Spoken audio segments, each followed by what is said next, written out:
ನಮಸ್ತೆ ವೀಕ್ಷಕರೇ, ಇವತ್ತು ಫಿಶ್ ಗ್ರಿಲ್ನ ಟ್ರೈ ಮಾಡ್ತಾ ಇದ್ದೀನಿ ಅವನ್ನಲ್ಲಿ. ಸೊ ಹೇಗೆಲ್ಲಾಗುತ್ತೆ ನೋಡೋಣ. ನಾನಿಲ್ಲಿ ಮೊದಲಿಗೆ ಚಾಕುನ ಶಾರ್ಪ್ ಮಾಡಿಕೊಂಡು ಫಿಶ್ನ ಡೈಮಂಡ್ ಶೇಪಲ್ಲಿ ಕಟ್ ಮಾಡ್ಕೋತಾ ಇದ್ದೀನಿ. ಸೊ ನಾನು ಎವ್ರಿ ಕಟ್ಟಿಗೆ ನಾನು 1 ಇಂಚ್ ಗ್ಯಾಪ್ನ ತೊಗೊಂಡಿದ್ದೀನಿ.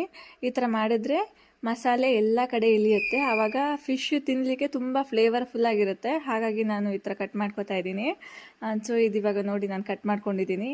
ಎಷ್ಟು ಚೆನ್ನಾಗಿ ಕಟ್ ಆಗಿದೆ ನೋಡಿ ಇದು. ಸೊ ಇವಾಗ ನಾವು ಮಸಾಲೆನ ರೆಡಿ ಮಾಡ್ಕೊಳ್ಳೋಣ. ನಾನಿಲ್ಲಿ 2 table spoon ginger garlic paste, 2 table spoon ಖಾರದ ಪುಡಿ, ಜೊತೆಯಲ್ಲಿ ಸ್ವಲ್ಪ ಪೆಪ್ಪರ್ ಪೌಡರ್ ಹಾಗೆ ಸ್ವಲ್ಪ ಗರಂ ಮಸಾಲಾನ ಹಾಕೋತಾ ಇದ್ದೀನಿ. ಜೊತೆಗೆ ಒಂದು ಅರ್ಧ ಟೇಬಲ್ ಸ್ಪೂನ್ ಅರಿಶಿನ ಮತ್ತು ರುಚಿಗೆ ತಕ್ಕಷ್ಟು ಉಪ್ಪು ಮತ್ತು ಅರ್ಧ ನಿಂಬೆನ ಹಾಕಿ ಮಸಾಲೆನ ರೆಡಿ ಮಾಡ್ಕೋತಾ ಇದ್ದೀನಿ. ಇದನ್ನ ಇವಾಗ ಕಂಪ್ಲೀಟಾಗಿ ಮಿಕ್ಸ್ ಮಾಡ್ಕೊಳ್ಳೋಣ. ಸೊ ಇದು ಇವಾಗ ರೆಡಿ ಆಗಿದೆ. ಇದನ್ನ ಇವಾಗ ಫಿಶ್ಶಿಗೆ ಎಲ್ಲ ಕಡೆ ಹಾಕೋ ಹಾಗೆ ಅಪ್ಲೈ ಮಾಡೋಣ. ಸೊ ನಾವಿಲ್ಲಿ ಕಟ್ ಮಾಡಿದ್ದೀವಿ ಅಲ್ವಾ, ಆ ಪೋರ್ಷನ್ ಒಳಗಡೆನೂ ಕೂಡ ಈ ಮಸಾಲೆ ಎಲ್ಲ ಸೇರ್ಕೋಬೇಕು. ಆ ಥರ ನಾವು ಇದನ್ನು ಅಪ್ಲೈ ಮಾಡ್ಕೋಬೇಕು.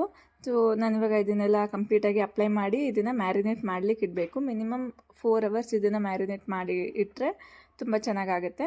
ಸೊ ನಾನಿವಾಗ 2 ಕಡೆನೂ ಅಪ್ಲೈ ಮಾಡಿ ಹಾಗೆ ಒಳಗಡೆನೂ ಕೂಡ ಸ್ವಲ್ಪ ಮಸಾಲೆನ ಹಾಕಿ, ಬಿಕಾಸ್ ಜಾಸ್ತಿ ಮಸಾಲೆ ಹಾಕಿದರೆ ಬೇಯಲ್ಲ, ನಾರ್ಮಲಾಗಿ ಒಳಗೆ ಗ್ರಿಲ್ ಆಗಲ್ಲ. ಸೊ ಹಾಗಾಗಿ ಒಳಗೆ ಸ್ವಲ್ಪ ಮಸಾಲೆನ ಹಾಕಿ ಇದನ್ನು ರೆಡಿ ಮಾಡ್ಕೊಂಡಿದ್ದೀನಿ. ಇವಾಗ ಇದನ್ನು ಒಂದು ಸಿಲ್ವರ್ ಫಾಯಿಲಲ್ಲಿ ನಾನು ಕವರ್ ಮಾಡಿ ನಾನು ಇದನ್ನು ಒಂದು 4 ಅವರ್ ಮ್ಯಾರಿನೇಟ್ ಆಗಲಿಕ್ಕೆ ಬಿಡ್ತೀನಿ. ಇದು ಓವರ್ ನೈಟ್ ಮ್ಯಾರಿನೇಟ್ ಮಾಡಿ ಬೆಳಗ್ಗೆ ಮಾಡಿದ್ರೆ ಇನ್ನೂ ಚೆನ್ನಾಗಾಗುತ್ತೆ. ನಾನು ಇವಾಗ ಜಸ್ಟ್ 4 ಅವರ್ ಇಡ್ತಾ ಇದ್ದೀನಿ. ಸೊ ಇದು ಇವಾಗ ಮ್ಯಾರಿನೇಟ್ ಆಗಿದೆ. ಇದನ್ನು ನಾವು ಗ್ರಿಲ್ ಮಾಡಲಿಕ್ಕೆ ಇಡೋಣ. ಸೊ ನಾನು ಅವನಲ್ಲಿ ಸ್ಟ್ಯಾಂಡ್ ಮೇಲೆ ಇದನ್ನು ಇಡ್ತಾ ಇದ್ದೀನಿ. ನಾನು 15 ಮಿನಿಟ್ಸಿಗೆ ಇಡ್ತೀನಿ ಗ್ರಿಲ್ಲು. ಸೊ ಹೇಗಾಗುತ್ತೆ ನೋಡೋಣ, ಯಾಕಂದರೆ ಫಿಶ್ಶು ಬೇಗ ಆಗುತ್ತೆ. ಹಾಗಾಗಿ ನಾನು ಜಸ್ಟ್ 15 ಮಿನಿಟ್ಸಿಗೆ ಇಟ್ಟಿದ್ದೀನಿ. ಸೊ ಇದು ಇವಾಗ ಗ್ರಿಲ್ ಆಗ್ತಾ ಇದೆ. ಇದು ಇವಾಗ 15 ಮಿನಿಟ್ಸ್ ಆಗಿದೆ. ನೀವು ನೋಡ್ಬೋದು ಮೇಲೆ ಮಸಾಲೆ ಎಲ್ಲ ಆ್ಯಕ್ಚುಲಿ ಬೆಂದಿದೆ ಆ್ಯಂಡ್ ಫಿಶ್ಶು ಕೂಡ ಮೇಲ್ಗಡೆ ಬೆಂದಿದೆ.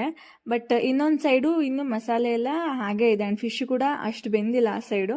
ಸೊ ಆ ಸೈಡ್ ಕೂಡ ನಾನು ಮತ್ತೆ 15 ಮಿನಿಟ್ಸ್ ಗ್ರಿಲ್ಲಲ್ಲಿನೇ ಇಡ್ತೀನಿ. ನಮಗೆ 2 ಸೈಡ್ ಕಂಪ್ಲೀಟಾಗಿ ಬೆಂದಿರಬೇಕು ಆ್ಯಂಡ್ ಒಳಗಡೆ ಕೂಡ ಎಲ್ಲ ಬೆಂದಿರಬೇಕು. ಸೊ ಇವಾಗ ಇದನ್ನು ಇಟ್ಟಿದ್ದೀನಿ. ಇದು ಇವಾಗ ಆಗಿದೆ. ಸೊ ಹೇಗಾಗಿದೆ ಅಂತ ನೋಡೋಣ ಬನ್ನಿ. ಸೊ ಇದು ಕಂಪ್ಲೀಟಾಗಿ ಬೆಂದಿದೆ ಆ್ಯಂಡ್ ರುಚಿ ಕೂಡ ಸಕ್ಕತ್ತಾಗಿದೆ. ನೀವು ಟ್ರೈ ಮಾಡಿ ಹೇಗಾಯಿತು ಅಂತ ಕಮೆಂಟಲ್ಲಿ ಹೇಳಿ. Thank you.